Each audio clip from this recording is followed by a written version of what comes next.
friends, welcome back to Gate Ranch Homestead. We're in the kitchen today and we're going to make a special birthday present for my dearest best friend, Joy. And her favorite is pineapple jam. And so that's what we're going to make for her today. I hope you'll come along and join us. I'm going to show you how we're going to do it. And this is what we're going to need. For the pineapple jam, we're going to need 2 cans of crushed pineapple in 100% juice. And this is a 20-ounce can. I would recommend that you use a name brand so that the pineapple chunks are a little bit larger and they make a prettier jam. So we're going to need 2 cans that equal, with water, that equals 6 cups. Okay, that's 2 cups.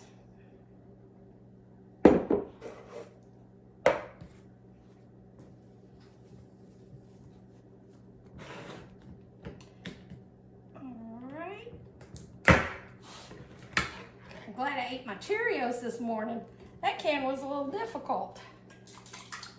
Don't you just hate it when that happens? Okay, and that's 4 cups of pineapple. Now, I'm not gonna rinse this out. I'm just gonna put 2 cups of water in it. That's 2 cups. Okay. Now, the next thing we need are 12 tablespoons of fruit pectin. Okay.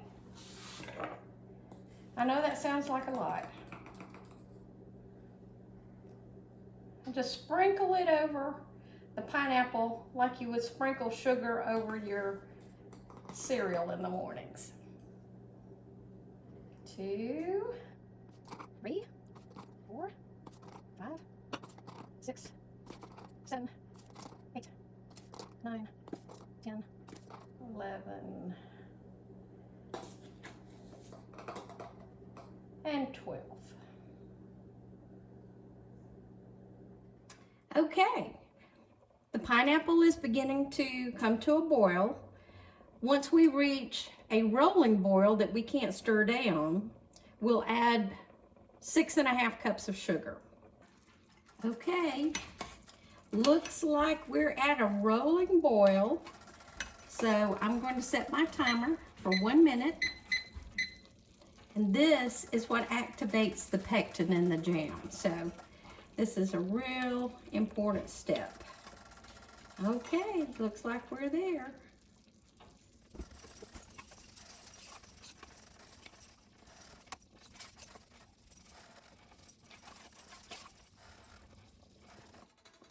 Okay, y'all, we're getting real close to that rolling boil. What I want to do, you see all this foam? We're going to put a tablespoon of butter, and the fat in the butter will reduce the foam.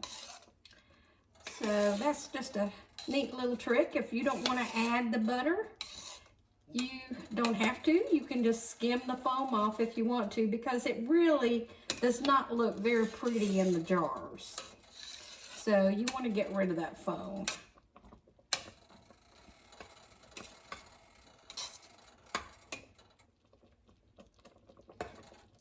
Okay, I think we're just about there. So now we're going to add 6½ cups of sugar.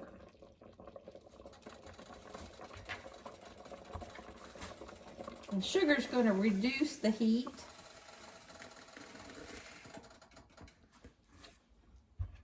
So we're going to stir this and get that all mixed in. And then we'll bring it back to a boil. And then once we bring it back to a rolling boil, we'll let it boil for 1 minute.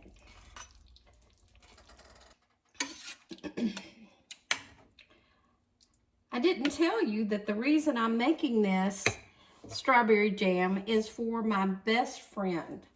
Joy. We've been friends for over 50 years, and she is just a dear to me. And her birthday's coming up in a couple of days, and I wanted to make this for her because this is her absolute favorite. So a gift from the heart is definitely something that I want to give to her, since she's been so dear in my life for that many years. You know, friends come and go sometimes, but she definitely has the staying power, and we've been through a lot together, and she's just a darling. And if you could know her, you would love her as much as I do.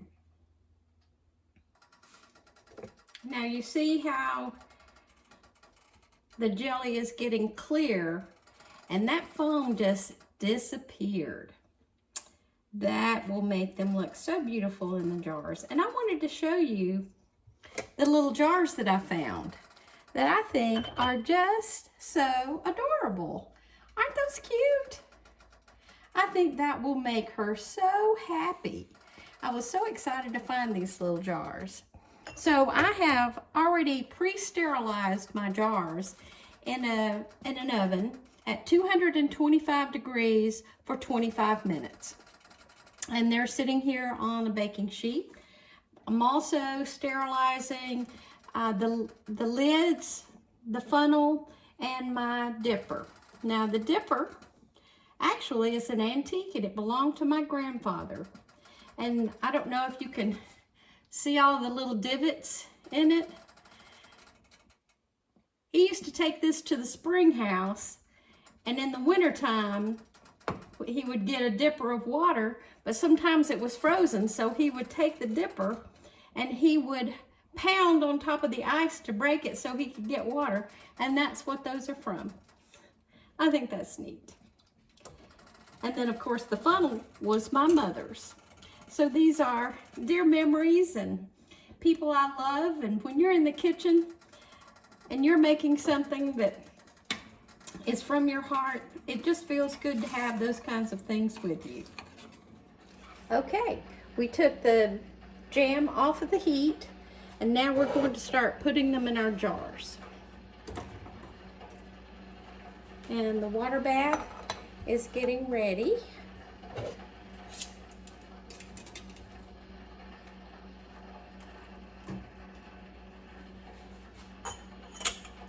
This is the funnel that was my mother's. I just feel like she's in the kitchen with me. And so is Grandpa. We're going to fill these jars up to about a 1/4 inch headspace. I'm going to try to do this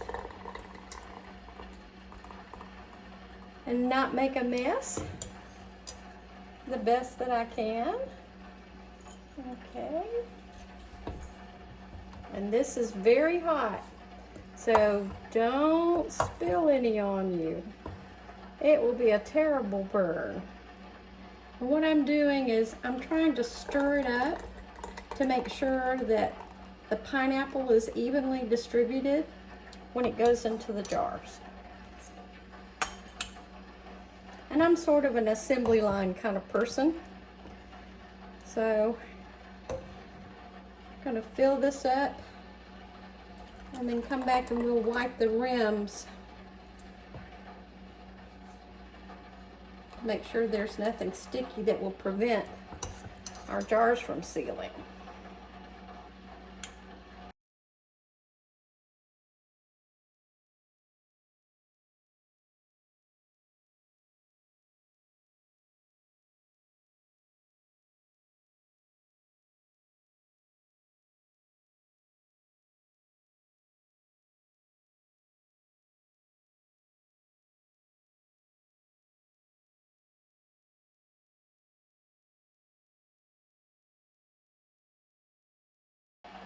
Okay, now we're going to take a wet paper towel. We're just going to gently go around the rim and clean off any kind of sticky, and also check to see if there are any chips on the rim.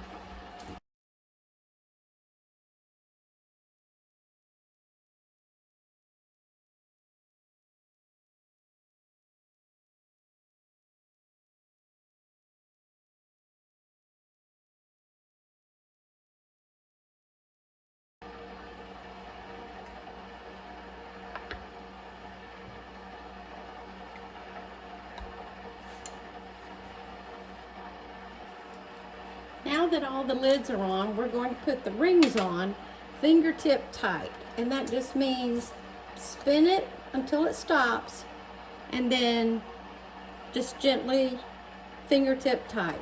Don't crank it down, just fingertip tight.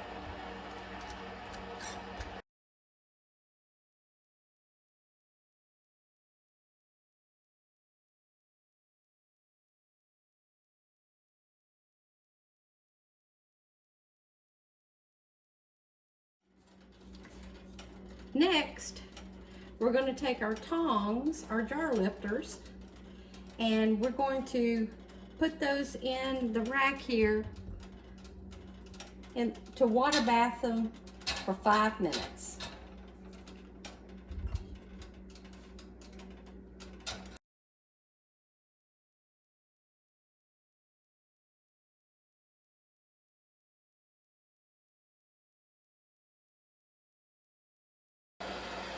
Okay, and now we're going to lower it into the warm water or the hot water.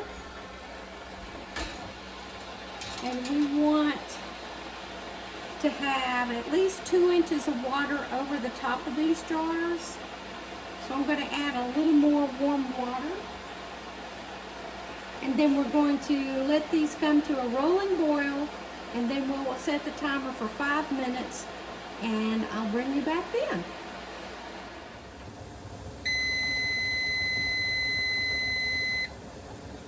Okay, our 5 minutes are up. We're going to turn the heat off, and when you lift the lid, always be sure to lift it away from you so that you don't get burned.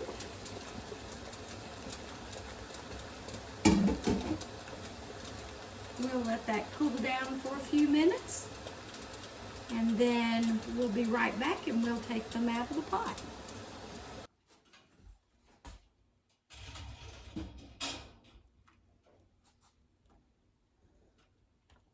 I always put my canned goods on a double towel when they come out of the water bath canner so that there's not such a change in temperature with the countertop, because you might have granite countertops, and taking a hot jar like this and putting it on a cold countertop might create a breakage. So we always want to be sure to be conscious of that. And we're going to be hearing them ping in just a minute. That means that the jar is sealing. Oh, there went one. That is a beautiful sound to hear.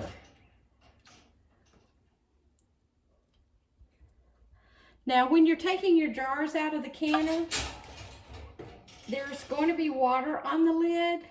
Don't tip them, because if you tip them, remember they haven't sealed yet, and you could potentially bring some of that syrup onto the jar lid, and it would prevent a seal. So always, lift them out straight. Don't ever tip them to the side.